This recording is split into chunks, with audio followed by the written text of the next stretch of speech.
This week on the New to You show, Perfect, Adventure Time, the episode Simon and Marcy.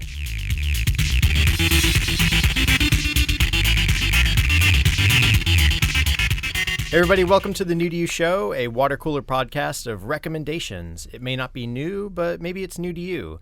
I'm one of your hosts this week, John. With me is Keith Vincent, Julian Cage, and our guest host this week, Pat Cupples. Hey Pat, where do you hail from? What's your story? The Detroit area.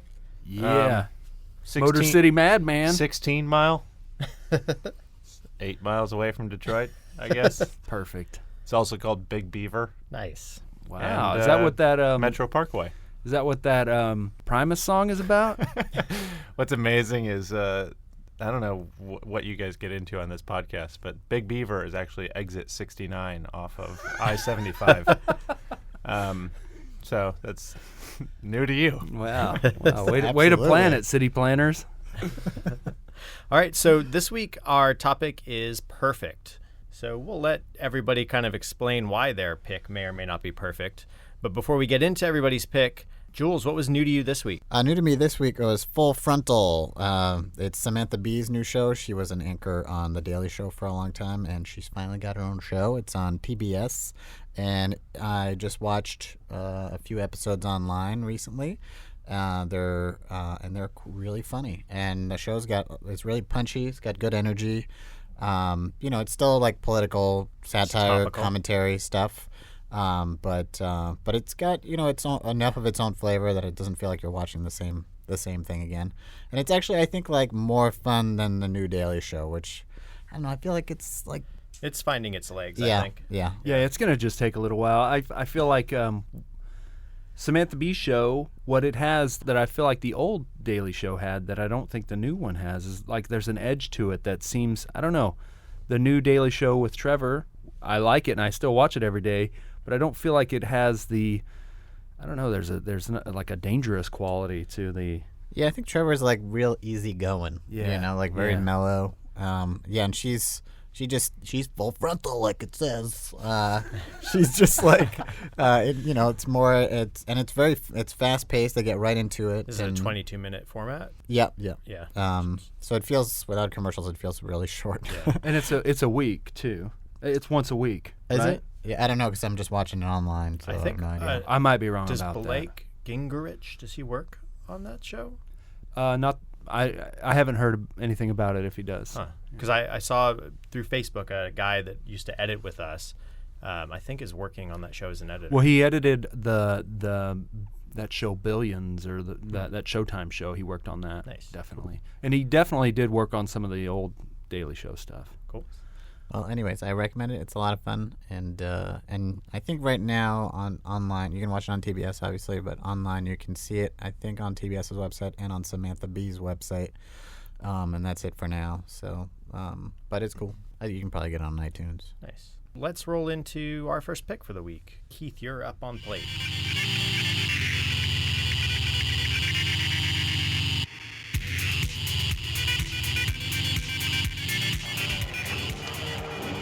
You have to keep it together, Simon. For her. Simon, you promise. Dun, da da da da dun dun. Making your way in the world today takes everything you've got. Taking a break from all your worries sure would help a lot. Wouldn't it be nice to get away? Where everybody knows your name. Where everybody... It's easier to pick a thing to talk about if you have some parameters, and that's why we often have themes on the show. When we were looking for a theme, I just remembered at one time years ago, probably I would say 2002 or something, Julian, we were roommates at the time, was talking about the movie Ferris Bueller's Day Off, and he referred to it as, it's one of those perfect movies. And I was like, well, I've never really put things into that kind of category, but it's a really neat quest to find the perfect thing, And even if you never find the perfect record or the perfect whatever, it's fun to kind of have that as a context to seek things out. But just as it happens, I have several things that I would put on that list. And Ferris Bueller's Day Off is certainly one of them. But what I'm going to talk about today is one specific episode of just an amazing show, animated show that's on right now called Adventure Time. And I'm sure most people have heard of it. It's a show on Cartoon Network. It's been going on for several years now. It's produced by the Frederator production company. It was created by this fella named Pendleton Ward. It's really a lot of his personality. But the thing about the show is what makes it so good is it was a wonderful show to begin with in that it felt like a child telling a story. When the show is going on, it feels as if it's a kid telling a story, a cartoon version of a child telling a story. Well, not a child, but like a 12 or 13-year-old where they're like, yeah, and then this happened, and then guess what? This happened, and then this happened, and the whole show kind of has taken form and has evolved out of that formula. And I believe it really kind of opened the door for a whole new set of entertainment that we are enjoying right now, kind of a renaissance of this form of storytelling. The regular show, you can certainly see the connection there. I feel like Gumball feels a little like that. I feel like The Adventures of Gumball, Steven Universe. Steven definitely. Universe, yeah, certainly. Those are just to name a few. So this show had been going on for a really long time when this specific episode, Season 5, Episode 14, called Simon and Marcy came on. During that time, we got quite familiar with the character, the Ice King, who we had grown to know as just this oafish, kind of pathetic bad guy character who's kind of the butt of all the jokes. At this point, we had only seen glimpses of Marceline, who was at this time a very mysterious vampire character who you never really knew much about. She was kind of a mercenary in that she was mostly a good guy when you needed her to be, but she was also kind of self-serving and kind of a bad guy. But I feel like it was this episode. Why I think this episode is perfect is that it took this show that was already great and already done very smartly and very well, but I feel like this specific episode, at least specifically for me, elevated the show to just great art. It took the show to a level where I as a viewer understood, there's a lot more to this show than just being a funny gag reel of things about this kid and this dog. It took this show and turned it into a show where all the characters have very rich histories, and luckily it's been on the air long enough that we get to really explore them. So let me get a little bit into the show. It starts off with our two main characters, Finn and Jake. Well, Penn and Jake were their names in the pilot, and I guess they were like, well, we can't really have him named after the creator, just in case we have to get rid of the creator. So why don't we call him Finn? Finn and Jake are the two main characters. Usually they're on, all these fun adventures, and it takes place in this world. It's a post-apocalyptic world, though. Unless you're told that, you don't realize it's a post-apocalyptic Earth. It just kind of seems like this other world where anything can happen. People are made out of bubble gum. Some people are made out of candy corn. There's there's magic. Yeah. Everything is, every character is kind of a neat little cartoon that, and in the setting, anything can happen. And there's weird species and yeah, stuff. Exactly. This is why this show is so good, because it started off just being a little story where it's like, hey, look, those guys are trying to steal that old man's diamonds, and they just chase him, and that's the show. But as it went along, you started to get this history and you got to see the world and you got to explore it, and it was just expertly done. But in this particular episode, our two main characters are playing pickup basketball with Marceline and for some reason the Ice King. And as you're watching this show, if you had been watching it for a long time, you'd be like, why is the Ice King here? He's not friends with them. Because historically the Ice King was the main bad guy in that he's just this annoying character that they have to thwart all the time. He's constantly kidnapping all the princesses. That's his thing. Right. He's like the Skeletor. Right. At first you think, oh, he's the bad guy, but as the show evolves, he just kind of, certainly at this point, had become a comedic element. It's just like, by the time this episode is along too, you start to kind of feel sorry for him. You realize how lonely he is and how isolated he is and how everything he does is being driven by this mania that he is victim to. I'm going on. The show itself is only 11 minutes, and I'm talking way longer about it. But as it starts off, they're playing basketball, and there's a break in the action, and Finn and Jake are like, dude, why would you invite the Ice King here? This is ridiculous. Like, this guy's a total jerk. Why would we be playing with him? And she says, because I like him. And they're like, what? What are you talking about? And she's like, it's time I told you guys a story. And she goes into the story of the origin of these two, well, part of the origin of these two pivotal characters in this show. Keep in mind that this had been going on for 5 seasons, 5 years, and we didn't know anything. We didn't really, at this point of the show, we didn't know much about the history of this world. We certainly didn't know much about the history of any of these characters. So it was interesting to see that these two mysterious characters had a very rich history together that only one of them remembered. There had been hints sprinkled along the way, specifically in season 4, but this episode brought all those hints together and told us point blank some of the fun stuff that happened in it. So in this world, they're in an Earth that has been destroyed by what they call the Mushroom War, which we can all assume was like a nuclear war. Nuclear annihilation, yeah.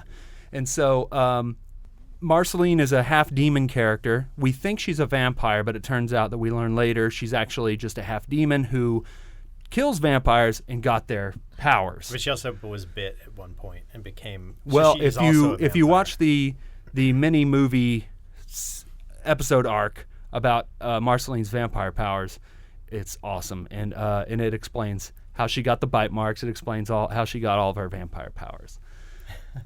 Vampires. She's a vampire queen. She's also the daughter of the kind of like the devil kind of character. He's the lord of the Nightosphere. At this point of the show, all we know is that she loves to play bass. She's a musician. She travels all around. She's been around. She's at least 1,000 years old. So now we find her flashing back to right after the world has ended. It's a nuclear wasteland, and at this point, just a scared little girl. She still has fangs and pointy ears, but she needs protection, and the person that protects her is a fellow named Simon, who eventually becomes the Ice King. And what I love and what I find so subversive, okay. So the thing that I find so subversive about this is that, the show is goofy, and there's a lot of goofy things that happens in it.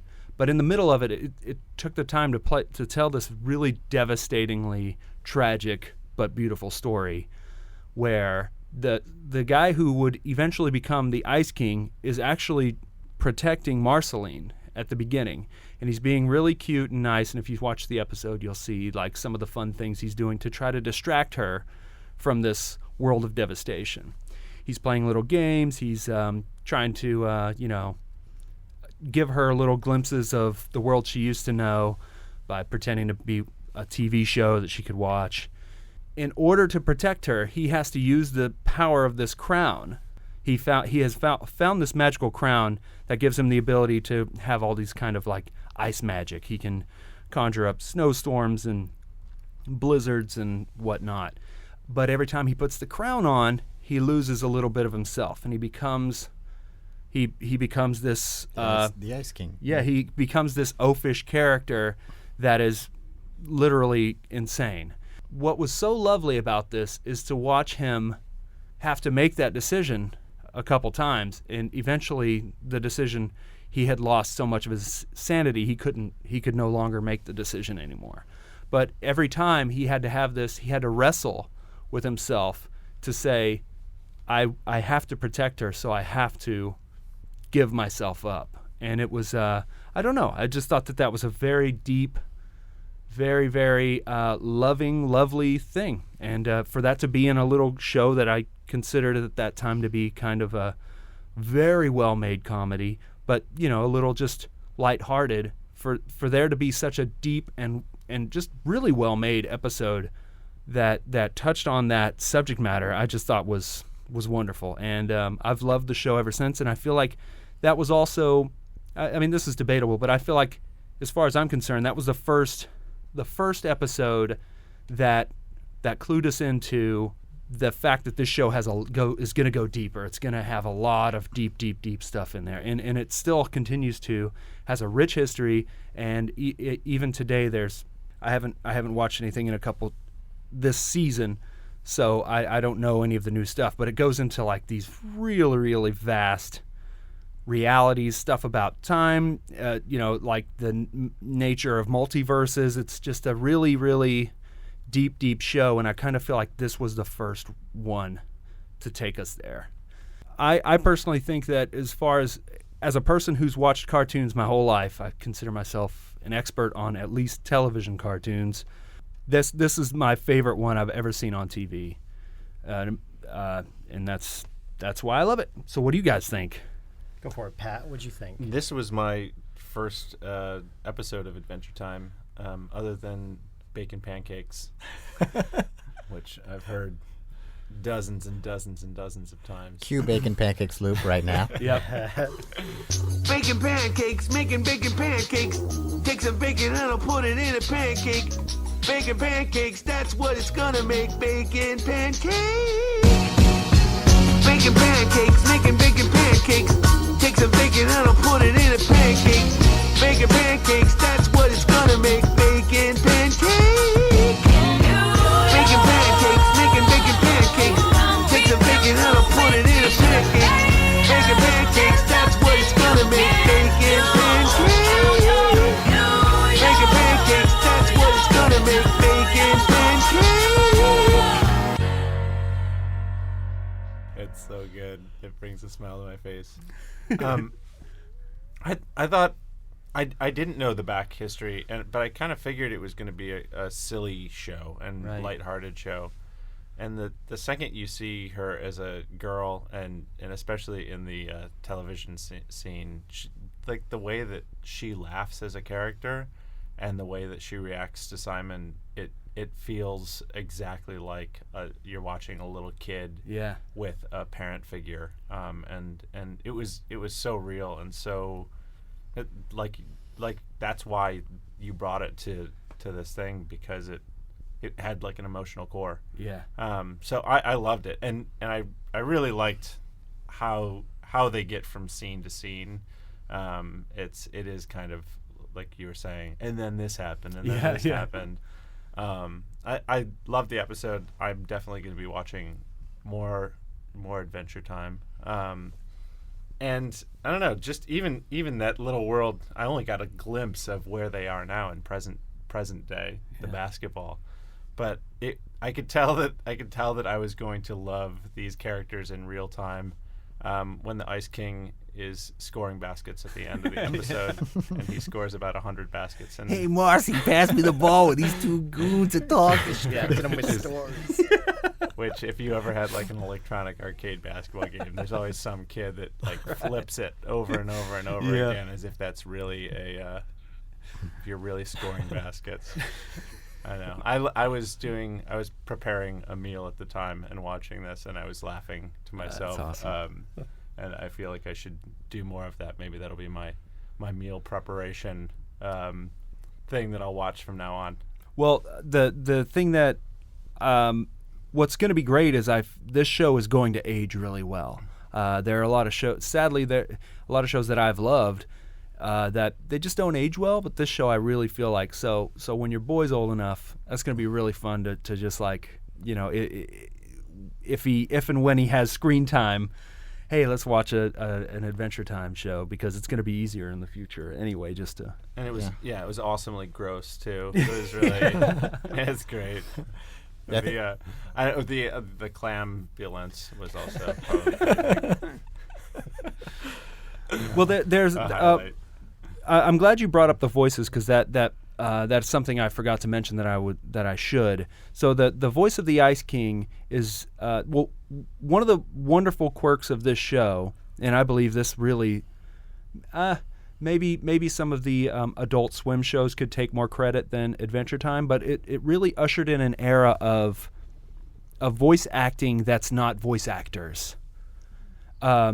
This show has some of certainly two of the most prolific and amazing voice actors of all time. Tom Kenny is the voice of the Ice King, who is SpongeBob, who's just amazing in everything he does. He's got such a range, but paired with him is just the Marceline character, who she doesn't sound like a voice actor. Her voice is great, and when she sings, it's beautiful. But she doesn't sound like, hey, I'm a character in a cartoon. She just sounds like she sounds real. So authentic. And the actress who plays her, actor that plays her, is Olivia Olson, who is actually, I love the movie Love Actually. She's one of the characters in Love Actually that the kid learns to play the drums to try to impress. Mm-hmm. She's the kind of grown up version of her. She's the grown up. She's her grown up doing the voice. But this show has all of the voices are so distinctive, so great that I never have a complaint on the voices. Yeah, and I've loved the show like since I first saw it. I saw it as a pilot before it had gotten picked up as a full season, and I remember I saw that pilot and I saw the Super Jail pilot on the same day, and I was like, wow, like I was so blown away. I was like, both of these shows are totally weird and amazing, and they're never going to get picked up. And then like they both got picked up and have become, well, I mean, Adventure Time became like a massive hit, which, you know, like it's just awesome. And I think they're great too because like it's a short episodes, they're like 10 minutes. So you can really just enjoy a little bite, but they're really dense, and you always get a little story out of them, and they started with this very simple premise and kind of inventing this own childlike world, and then they just kept building on it and building on it and building on it. And I think the other reason the show's really like had legs is that they've also just kept bringing really talented people into it. It's like they have a lot of guest directors, like kind of like the Simpsons model, what the Simpsons started doing, where what they did for their openers, where they would have guest artists come in and like do their own version of the opening. Like they're doing that with episodes where they have new people come in and like not only like write the show, but also storyboard the shows. And storyboarding is a big part of the process, which is I think why it's not just like some writers in a room.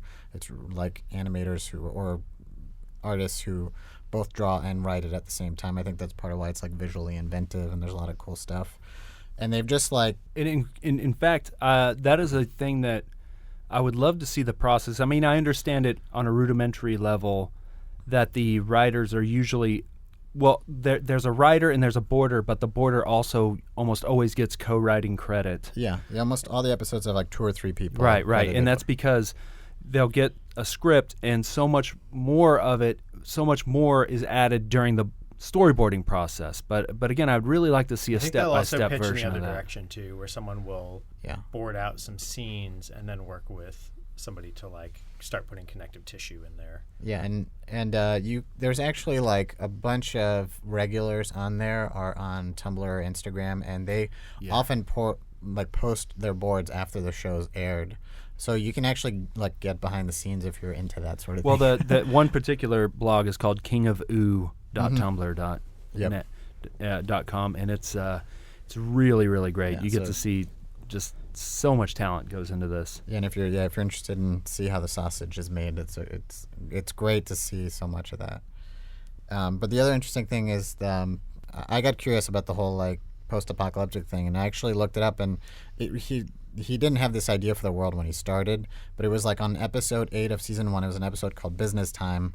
Yeah. They brought back these like, it was like businessmen. Undead businessmen. Yeah, like that were frozen in a glacier. And that's when the post-apocalyptic idea first got mentioned. And then like Pendleton Ward just said that the crew just kind of ran with it after that.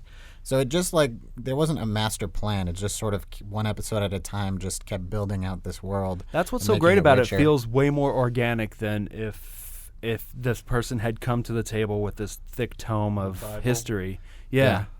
And I think because it's like it's told like a kid would tell it, they can kind of get away with it a little more than other shows. That's why would. I call it subversive. Yeah. Yeah. But at the same time, like you said, they treat it.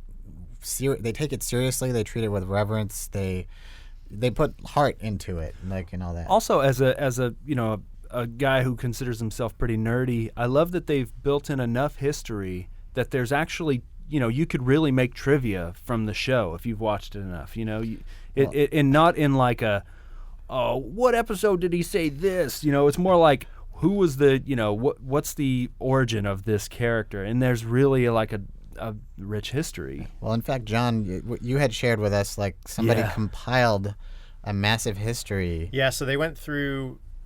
It was just like an Imgur article. I'll post it. I don't know how long it'll stay up, but they had just archived and cataloged, taking episodes, taking things that had been written up to this point in like little chapbooks or whatever had been put out for Adventure Time, and had straight from the show. Like there are there's quotes also, straight like, from the book, show. Yeah, like some books or something, like journals for Marceline's journal that had been written. So they took all these things and sort of puzzled together what we know so far about the universe. Right. So to the point where it's like, Finn and Jake both may be reincarnations of these sort of creation forces that have been hitting the planet every 1,000 years, and the Mushroom War was on one of those 1,000 years cycles. So that's why when in this episode when they say 996 years ago, that the nuclear war was 4 years before that. So 1,000 years ago is kind of what they're... Yeah, and it's, the whole thing's super dense and crazy long, and I was like, whoa, because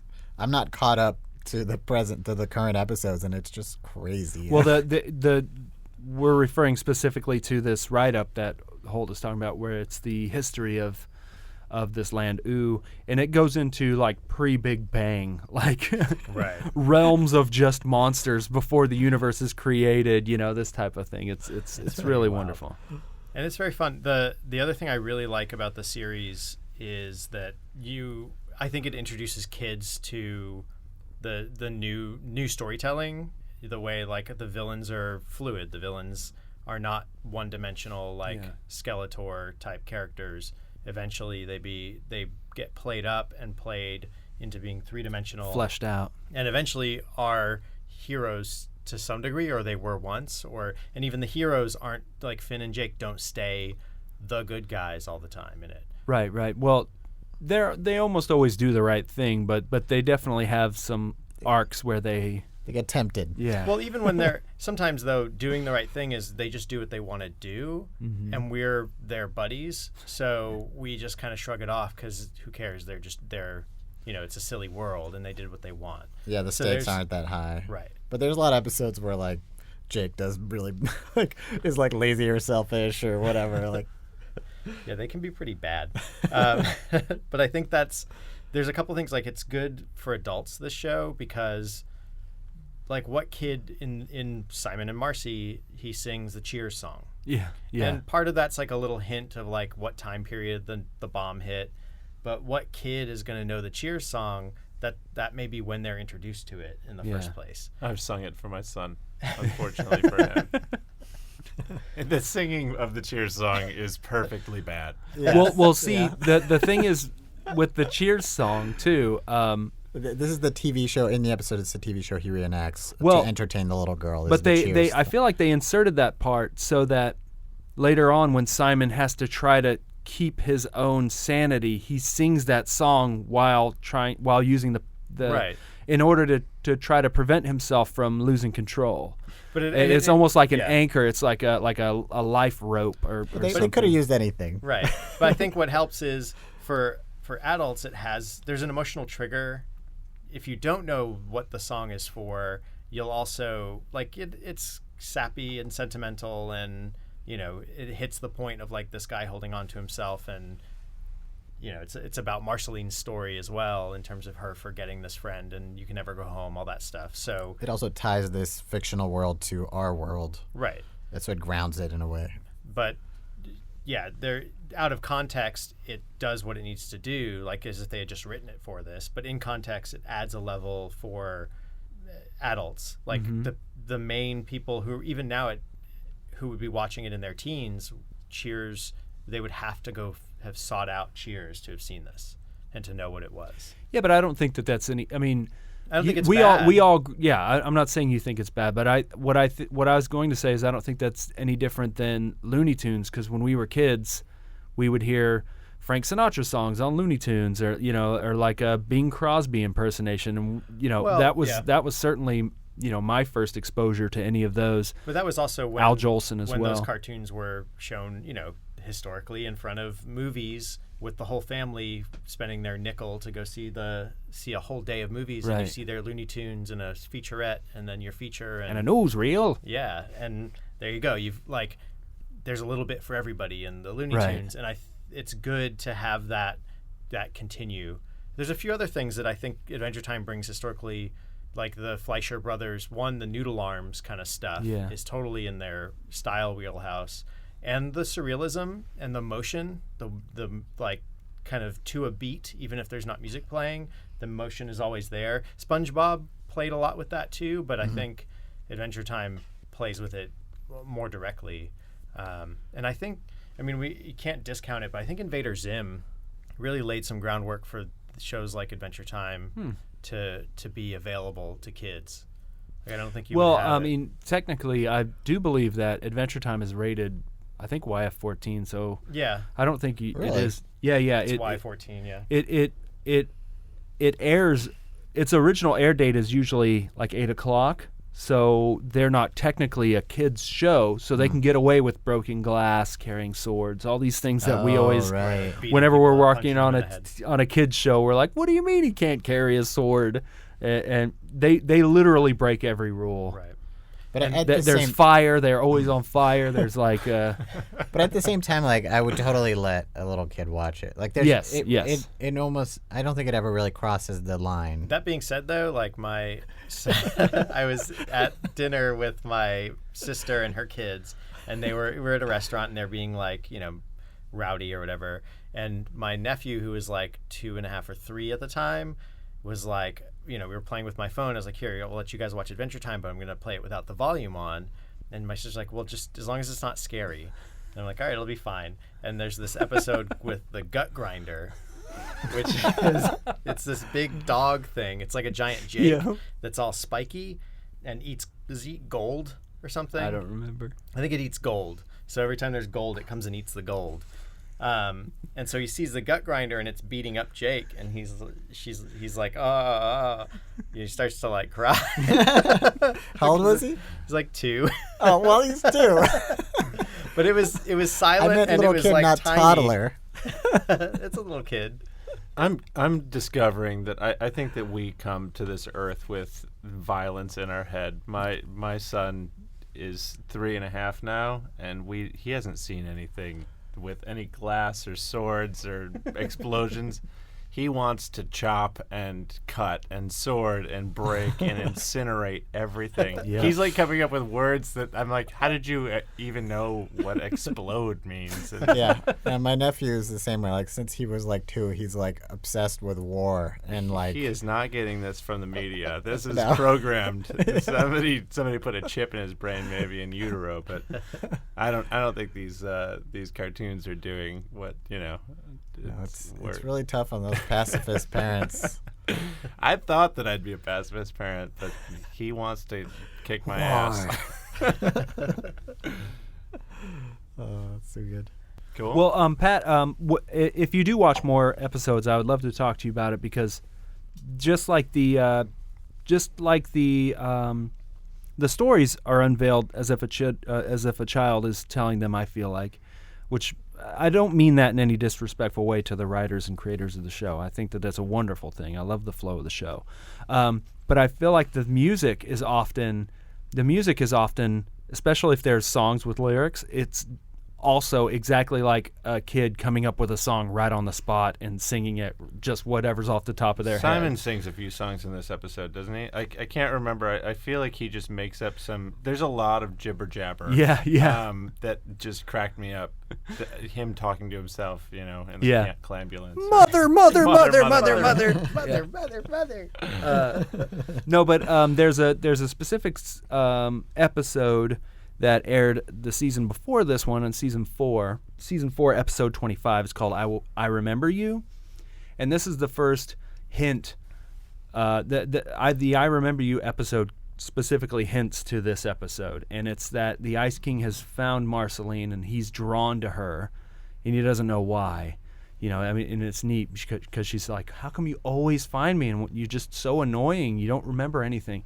But he wants to write a killer song with her because she's such a great musician. And he's like, if we only wrote the perfect song, the honeys would line up for me, this kind of thing. And she's like, oh, that's so gross.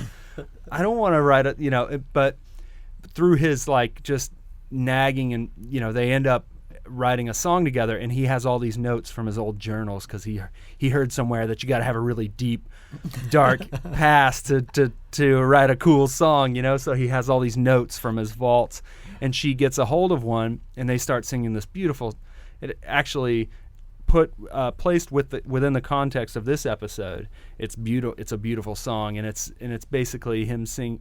It was a letter he had written to her like right before he lost control, and it's really, that one it's got a lot of lyrics, but it's sung as if, Marceline, it's just you and me in the ashes of this devastated world, or something like that, and it's just like even the melody is being made up as they go along. It's really, really nicely done. Let's do a clip of it right now. Sure, play it.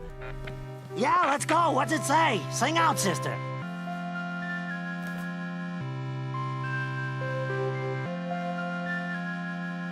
Marceline, is it just you and me in the wreckage of the world? That must be so confusing for a little girl. And I know you're going to need me here with you, but I'm losing myself and I'm afraid you're going to lose me too. Oh yeah, keep it going. This magic keeps me alive, but it's making me crazy, and I need to save you. But who's going to save me? Please forgive me for whatever I do when I don't remember you. Wow, I wrote that. Hot stuff. What? You don't remember what it means? All the music in these is like these really lo-fi keyboards, a lot of like ukulele, kind of like Casio stuff, and there's always somebody beatboxing and stuff. It's I would love to actually, once you get a few episodes under your belt, talk to you about what you think about the music one. as a professional musician. His Simon's voice, when people sing badly on cartoons, sometimes like you can tell that they really can't, like he can really, really sing, and it's not about him singing badly, it's about him maybe forgetting what the melody was, I feel like. But he had like such a rich voice. Something about him singing the Cheers song was just, that was perfect.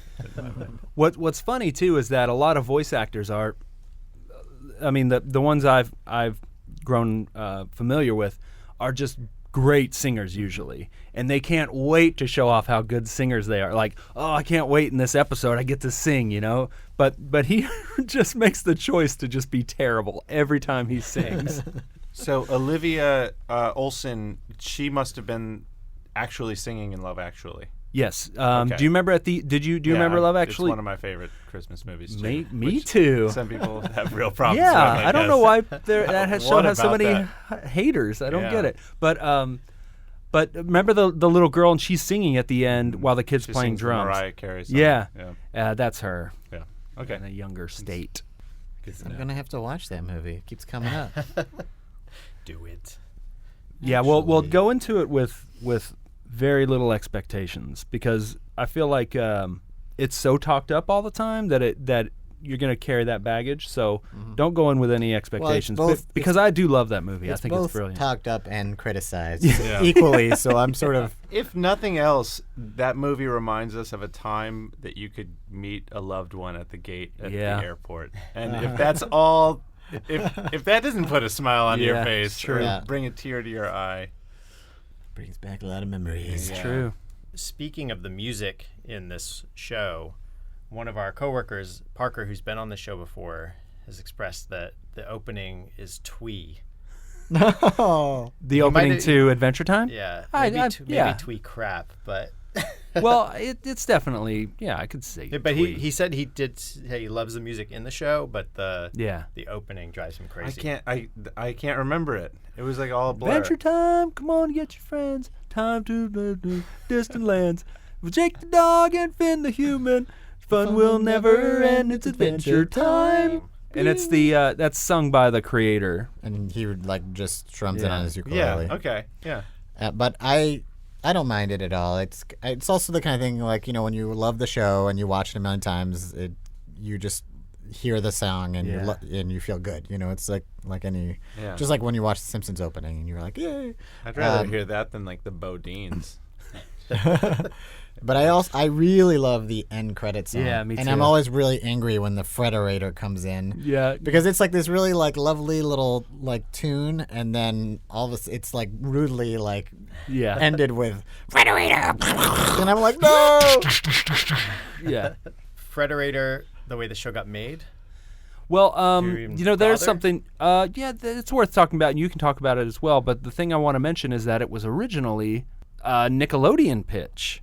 Yeah. And Nickelodeon passed on it. Suckers. Yeah. Oh, boy. Yeah. Somebody, I hope, got fired for that because that show was a dynamo. Was this probably in the first round or first big round for Frederator? This is what broke them out, I think. No. Frederator, remember, had Fairly Odd Parents. Right. Okay. It was a... But this was their first... This, I think, was their first mega hit. Fairly Odd Parents did really well, but I think it wasn't a mega hit. Well. Yeah, this one is crazy. It's like ground changing. Well, I mean, but it's a once in a decade kind of a show. I feel. So the way Frederator works, they're like a stable or like a brewing pot. I don't know what you'd call them. They basically incubator. They'll take a bunch of people who have concepts, and you pitch to them, and they in turn will decide who they want to put some money in front of. What they do is they take all these people who have pitched to them, say, here's some money, we're going to help you develop your show and make a pilot, and then help you get some meetings and pitch your show around. And a friend of ours was in the same round with Pendleton Ward, putting together a pilot for production and further development. And unfortunately, making the pilot at the same time. Right. Yeah. Like next door to where they were making it. Next cubicle. Yeah. So, and unfortunately, his didn't make the smash, but still pretty good. Neither did Pendleton Ward's. Yeah, it just went live. Yeah, on the web, right? Right. So it didn't get picked. I don't know I'm sure there's some really elaborate backstory, but as far as I know, the show was made in there were several pilots presented to Nickelodeon that were created in this way at the same time through Frederator. And I don't know if they picked any of them up in this particular round, but Adventure Time was created for that, and then it had to just kind of sit and fester for a while. And I believe that's when Penn started working. He started doing storyboards for Flapjack. Oh, right on. The Misadventures of Flapjack. And another great show. Yes, gone before its time, sadly. Somebody had the foresight to say, we saw this on the internet. It's great. Let's make it. What are we, Frederator crazy? Make they had their Channel Zero? Yeah, it didn't. Where they just put stuff up for viral. Well, I mean, it did get posted on YouTube. That's definitely where I first saw it. But as far as who was responsible for posting it, I think it was certain. posted through Frederator's presence through their channel.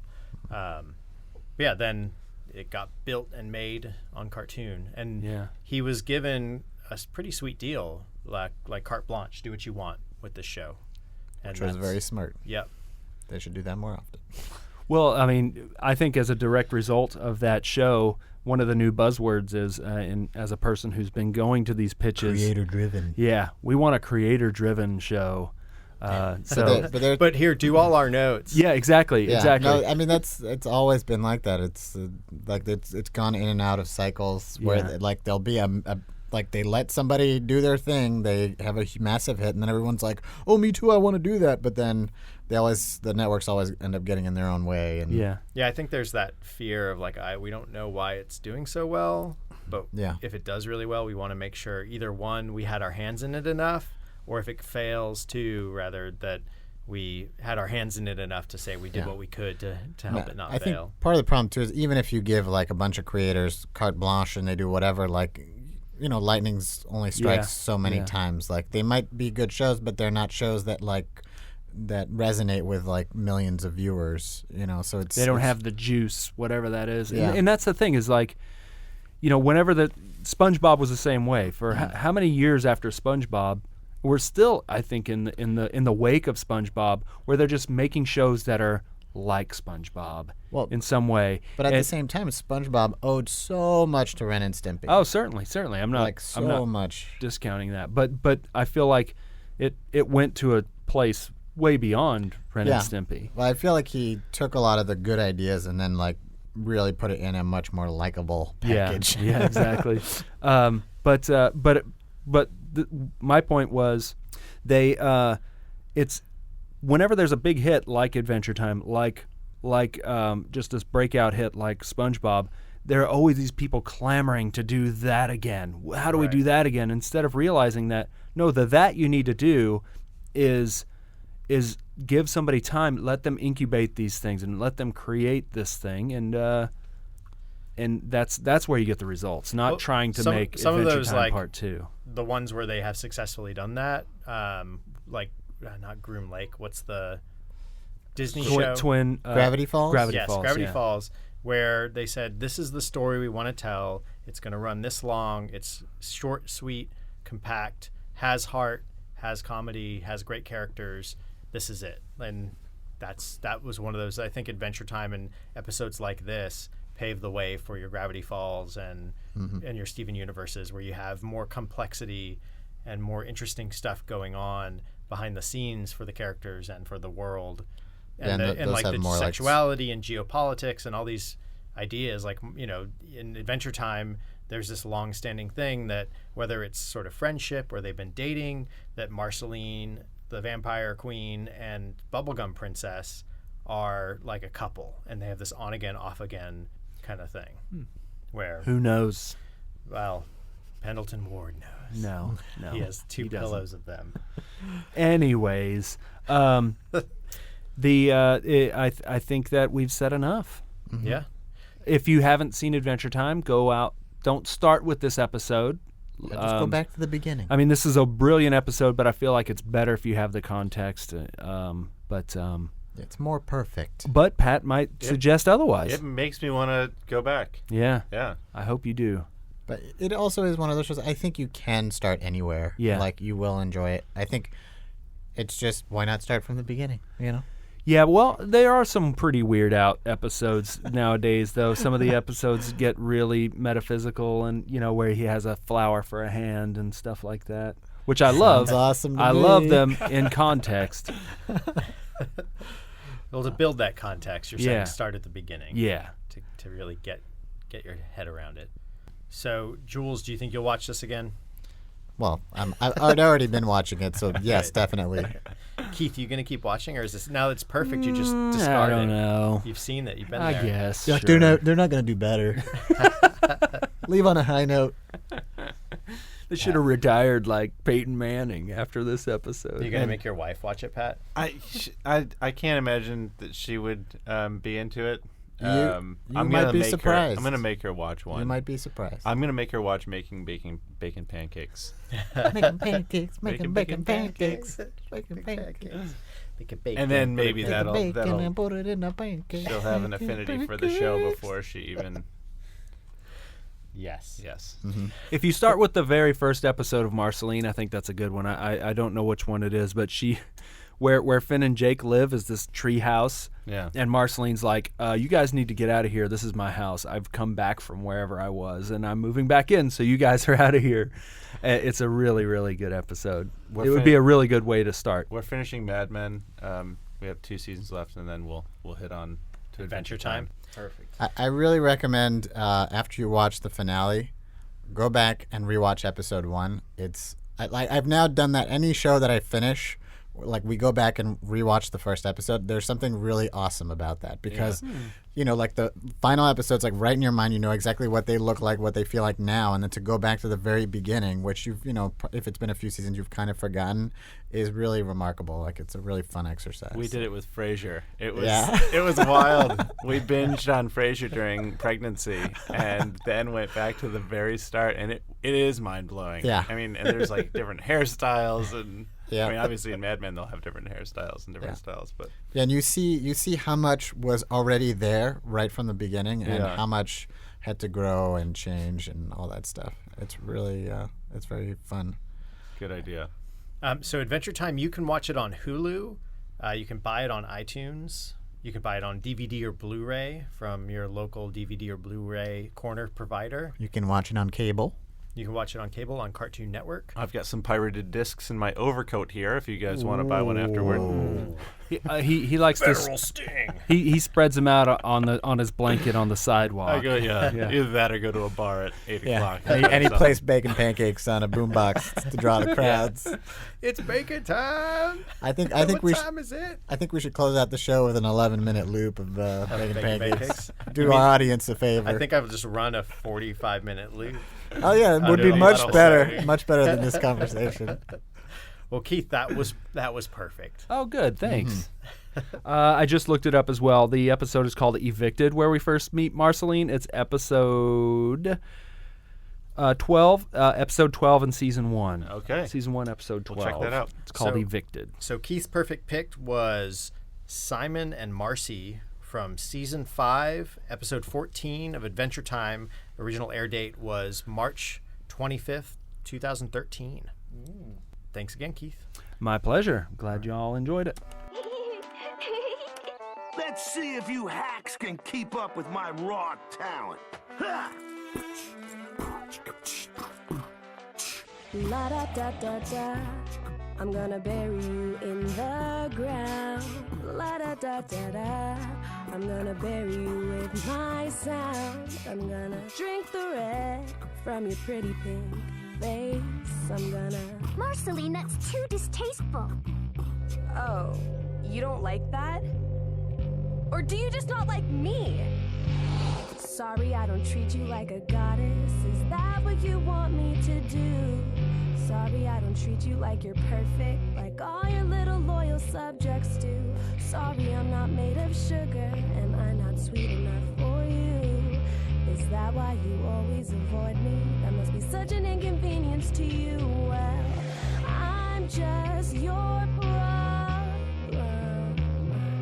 I'm just your problem. It's like I'm not even a person, am I?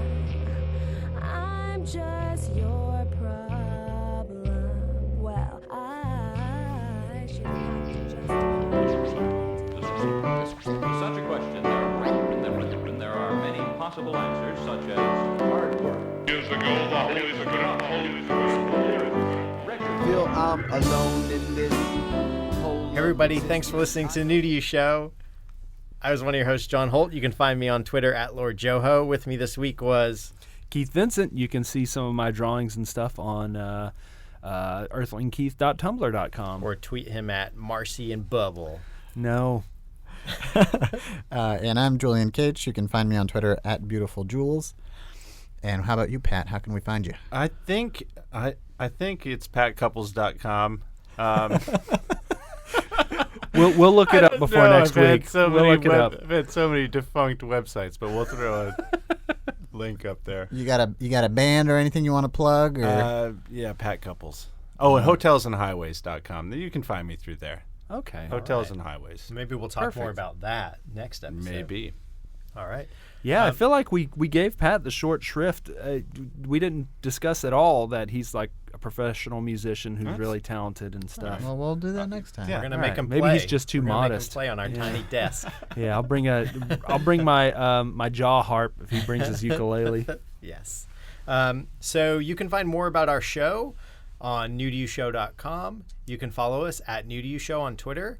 You can subscribe on iTunes. You should leave us a review or rate us highly if you like our episode, or not highly if you don't like it, which I don't recommend not liking it. I say go for it. On iTunes, that would be great. We should be on Google Play by now if you want to listen to us there. You should share this podcast with people. Let people know. Get the word out. If you have any suggestions for topics or things that you think are perfect, let us know on Twitter. Let us know on our website. We can leave comments right there. And right. you can also get links to everything we talked about today on our website at newtoyoushow.com. Yeah.